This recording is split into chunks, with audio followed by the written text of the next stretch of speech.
The question I get asked the most is about my drums, and they've probably become my favourite part of producing music.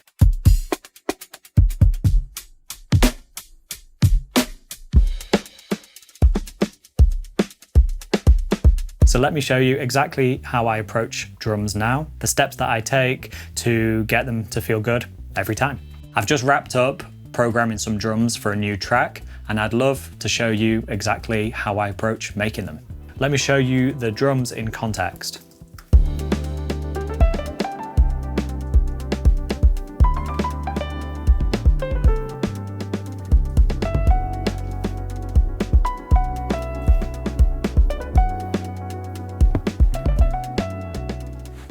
There are infinite ways to get started with drums. Right now, my go-to is a plugin called Addictive Drums by Excellent Audio. It's a really well-designed drum library that has tons of meticulously recorded drum kits and different variations of hits. So here's Addictive Drums. Here you'll see the main preset browser. We have a bunch of different kits. And down here you'll see Vintage Dead and Vintage Dry. These are the two kind of drum tones that I'm really drawn to at the moment for the music I'm making. Sounds really good for jazz, hip-hop, neo-soul, soul, that kind of stuff. For this song, the drum tone is really centered around this preset called Stonecutter by Amari Jazz, who actually makes amazing music. But let's check out some of the different sounds under Vintage Dead. Quite a bright sound. I'll just keep going. Ooh, really nice. Miniature, love this kit. Oh, that's probably one of my favorite presets to start with, but not quite right for this song. I'll get onto context a bit later. This is another creator, Orange Soul, who I think has commented on my videos before, makes incredible sample packs. All right, cool. Let's pull up the preset that this song was actually based on, which is actually out now. We filmed a really cool video for it. If you haven't checked that out, maybe spend a minute or so if you have time. I'd love to hear your thoughts over on the official video on our channel. So here you'll see different channels: kick, snare, hi-hat, tom, tom 2, tom 3, tom 4, flexi, flexi, flexi. If we go into each individual hit, we can switch out different kick drums. For this track, I'm using a 22 by 14 inch Ludwig Blue Oyster, which is a pretty standard size for a kick.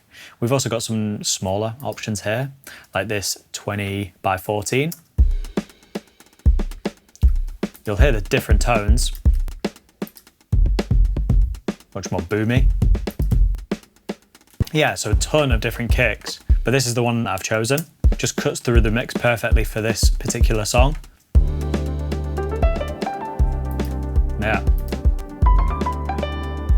Whereas this one, for example, is more muddy. Still nice. Over here on the right is like a filter, so you can cut the top end. Here we have some effects, compression and distortion. It actually wasn't doing too much here. I was really just using the compressor. And over here we have an EQ. I'm just dipping here around 180 Hertz, nothing crazy. Just taking out that low mid frequency of the kick. Similar controls for the snare. So many different brilliantly recorded snare drums. We can also control like the snare buzz. Super realistic. And then you can change and mix the top and bottom microphone configuration. That's the bottom, top focused. I always lean towards the top mic, just my taste, but nice to have the option. EQ for this one, I've gone a bit heavier. And I just wanted to go a bit deeper under the hood and talk about hi-hats. So I've spent a long time thinking about hi-hats in the journey of getting to this point. And similar to kick and snare, Addictive Drums give you a huge range of different hi-hats. Here I'm using this 14-inch Istanbul, pitch them up a little bit as well. I often think that sounds really fun, a little tiny creative sort of inflection, I suppose. And then the same goes for the toms. And then this section called Flexi, which allows you to have a bunch of different extras like cowbells, finger snaps, hand claps, a clap stack, which I really like, marines, and much more. Hi-hats are where so much of the feel comes from. If they're stiff, the whole beat can feel robotic, which is why I love to get into the details. One of the things I love about Addictive Drums is the wide range of variations on hi-hat samples that they give you. You've got foot close, close tip, closed shaft, closed tip, closed shaft, but variations, bell, fully open, slightly less open, half, just a touch, open bell, foot splash, so many different variations. Now for this song, I've really just focused on just one sample, which is kind of unusual for my practice. I just thought that this particular song needed it, and I created variation in the velocity and the timing of the hi-hats, which I'll show you shortly.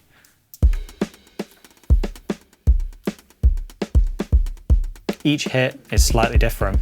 It's basically like sitting at a real kit where every tiny movement gives you a slightly different colour. If I just pull up another song with a drum loop where I've used the different hi-hat articulations, then I can show you what I mean. Bit of a slower vibe. So I'm hitting basically closed tip, shaft for a variation, plus open hi-hat. It gives you the opportunity to create something that feels alive rather than the same hi-hat sample playing over and over again. By the way, I'm giving away a handful of these MIDI loops, different fills and variations that you can use for your own productions. These loops have helped me finish a bunch of tunes, and these are actual loops that I've used in my productions, but because they're MIDI, you can drop in your own samples, kick, snares, hi-hats, to get an infinite array of different sounds, so they'll never sound exactly the same. You can get these for free over on my Patreon. You don't have to sign up or pay anything. You should be able to download them for free. Check it out down below in the description. The next big thing for me is variation. I'll move notes slightly off grid, change the velocities so that no two hits sound the same, just like a real drummer, I suppose. Check out what I've done here. The color intensity shows the velocity, which is also represented down here on a scale between 1 and 127. So you can see medium, soft, slightly louder, soft, medium, soft, slightly louder, soft, but each one being slightly different. And yes, I did go through, I recall being sat at an airport with a delayed flight, literally going one by one.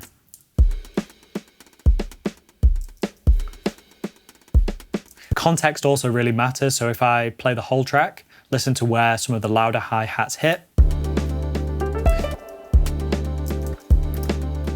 So it's like with the snare on that second snare.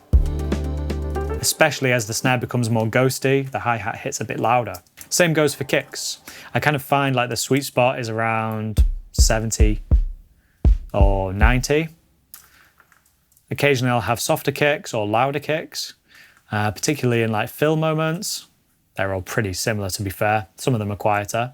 And then snares, this is really nice because you can ghost snares really easily. So ka on that second ka, quieter. Could even be more exaggerated. Check this out. To ka. So I've got the main hit.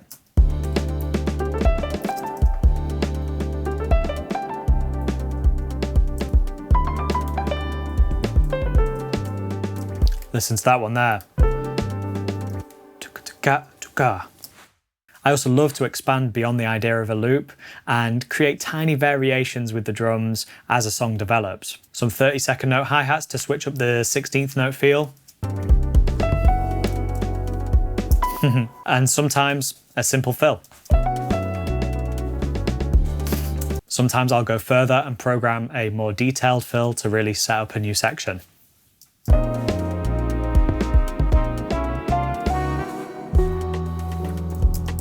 And sometimes a fill mid-section, just kind of like for ear candy and for fun.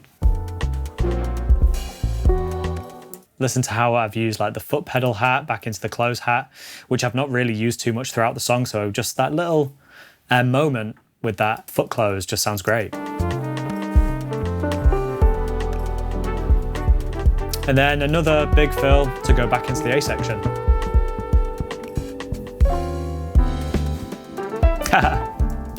Layering and sound design. I really like to stack different snares, often claps actually, to really shape the tone and blend body, snap, and character.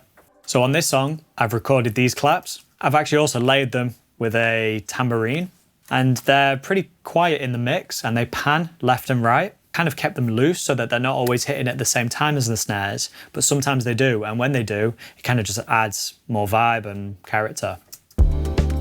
So that goes to snare clap, clap, to clap.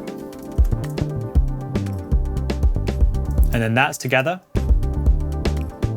together, together, together, together, not together, and so on. Altogether, I think it sounds really cool and adds more texture and more depth and character to the overall feel of the drums.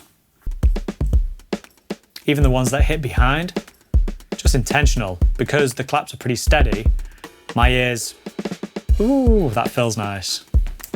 I've included fills separately in the pack in the description, and it's free, so check it out. I could also layer within Addictive Drums as well. And one thing I love to do is if I use a clap or like a wood block or even a tambourine that I'm stacking along with a snare, I'll often pull it back slightly. So it goes snare and then the sample. Just sounds pretty cool. Pretty cool. I'll show you another example of that on one of the other loops. So these were some drums I was actually making yesterday. I've chosen to use hi-hats from Addictive Drums, using 3 different hi-hat variations. Pretty off-grid, as you can see here, really behind.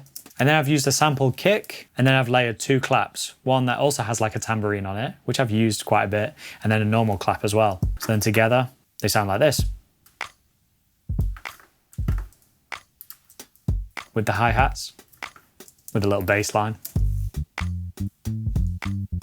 Ooh, for another day. Dynamics and space are super important. Sometimes I'll just leave out hi-hats, especially if it's a 16th note pattern repeated. It can do wonders just deleting one of the hi-hats. Check this out. I've basically got these hi-hats running in 16th notes, occasional 32nd note fills. And then here, you'll see I've just deleted one of the hi-hats. So it goes, and then we're back in again. Not much space, but enough space for variation. And then maybe like later on, some more space towards the end of a fill. Nice space there. It just lets the other instruments breathe. I also love to sidechain the kick with the bass so that it feels big without clashing. So here you can see where the kick comes in and it ducks the bass. That's extreme. Bit of a mixing tip, but I've included it here because really I'm thinking about its use in terms of dynamics and creating space for that kick. Context is everything. Drums don't exist in isolation, so treat them as part of your whole arrangement. On the turnaround of the A section, going into the B section, we have these chord stabs and the trumpet follows.